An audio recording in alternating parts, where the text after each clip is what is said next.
Everybody,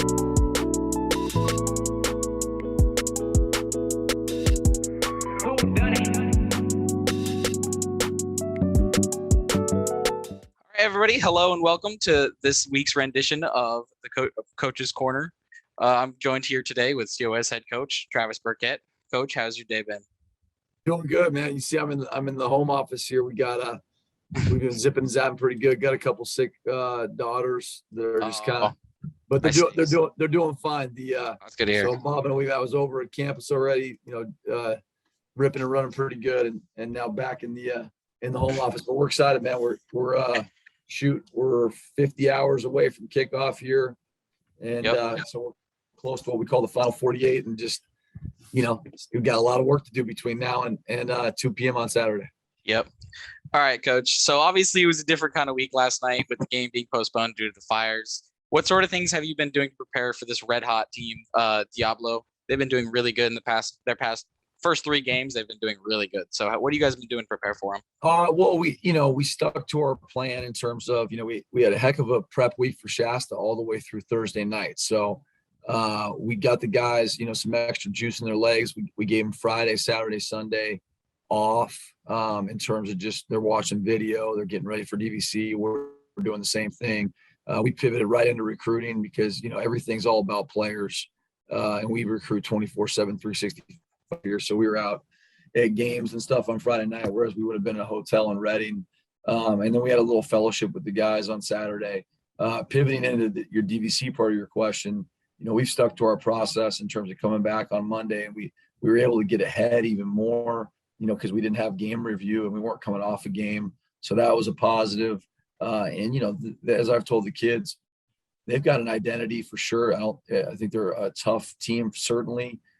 They are a spread team as spread can get, in terms of wanting to be wide open and quote unquote play basketball on grass. So we've done things in practice. That's not to say they're not a physical basketball team, quote unquote, but they certainly want to open it up. And we've done some things in practice going all the way back to Monday, and we will through tomorrow, to tailor make our practice week to our opponent. But we've had a heck of a week of practice. Kids have done a nice job. Yeah. So the defense has been really solid this season outside of maybe the third quarter against San Mateo. What kind of growth or progress are you seeing in your defensive unit this season? Well, I think we just continue. We're deep, but we're young on the D line, and I think we've got good depth at the DB group, but we're also young and inexperienced, so to speak, there. So, I think growth-wise, anytime you can build off a 13-yard rushing performance, for 13-yard rushing yardage total they gave up, against Delta, that's a good thing. And we just got to continue to standard operating procedure in terms of how we win, eliminate explosives so we can win the explosive play differential, which we've really done a nice job at times of this year, even in the Butte game with explosive play differential. And then, playing the ball, whether, it's in the air or we're trying to get on the ground or it's being currently possessed by the enemy.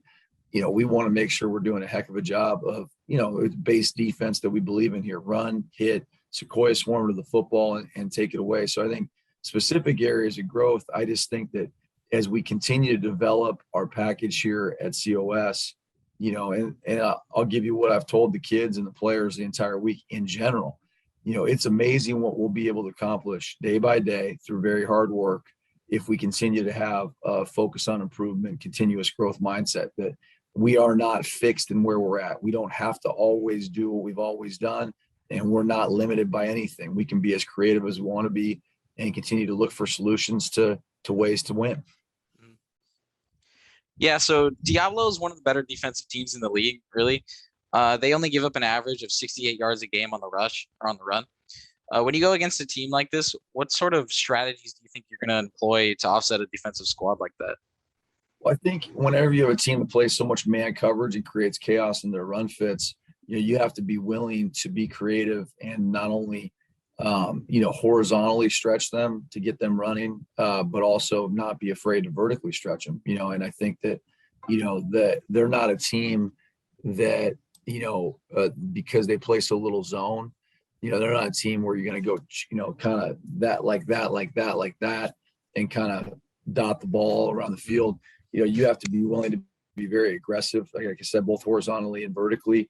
And, again, it goes back to that explosive deal. We've got some ways where, we do care about stats as a trend measurement tool. However, when you're playing a team like this, whatever the rush yard total is going to be, we have other ways that we think we're going to create quote unquote rushing plays, in offensive football, whether it's, again, going back to horizontal stretch, whether it's your screen game, whether it's your, down the field mismatch game or trying to create mismatch game. It will add up to how it adds up stat wise. But we definitely have a plan for what they do. Yeah. And just to close this off, does not having a game last Saturday, you kind of talked about it a little bit, does it kind of feel like a bye week for the way you handled last weekend? Or how does it change the team mindset, if at all? I think it's a double positive, which we love to have, because it turned into a rest weekend in terms of, game battering, so to speak. And certainly the travel and the strain of that, can always be, there's an art and a science to how you go on the road and win on the road, which we had a great plan for that. That, at the end of the day, you're still not traveling 1,000 miles. So it's definitely a net positive for us, because again, we battled through a heck of a game week last week, because we had smoke issues last week here that we had to account for. And then we got the blessing to be on the field. Felt like Christmas last Wednesday, had a heck of a practice, came out on Thursday, got some work done. So we got so much work done just in our general football development. And again, we're taking it one day at a time, one game at a time. We're focused on DVC. That being said, in the grand scheme of things, this is our 6th game playing opportunity in this program or with this team, which is the most important thing in 2021 fall. And it all adds up. So yeah, last week was good. It was better than a quote unquote bye week, because we probably worked a little bit harder and a little more concerted effort, having to learn a game plan, execute, apply a game plan in a practice week. And then we came out again this week and got a little bit more of a, heavier Monday than we normally would. So I think the biggest thing is our guys, they're disappointed of not having the opportunity to compete last weekend. And they understand that, we're all in, all out all the time, especially this game, because, oh man, it's so easily could get taken away from you.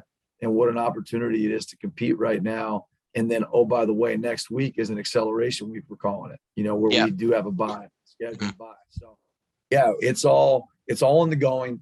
Every day matters. And we're just trying to make sure that we breathe life in every day and have these guys take advantage of it. All right, Coach. Well, thank you so much for your time. Thank you, man. Appreciate your effort. I appreciate you, Coach. Well, thank you so much, Coach. Have a good one. All right. Thank you guys. Have a good one. See you. All right. Bye-bye. All right.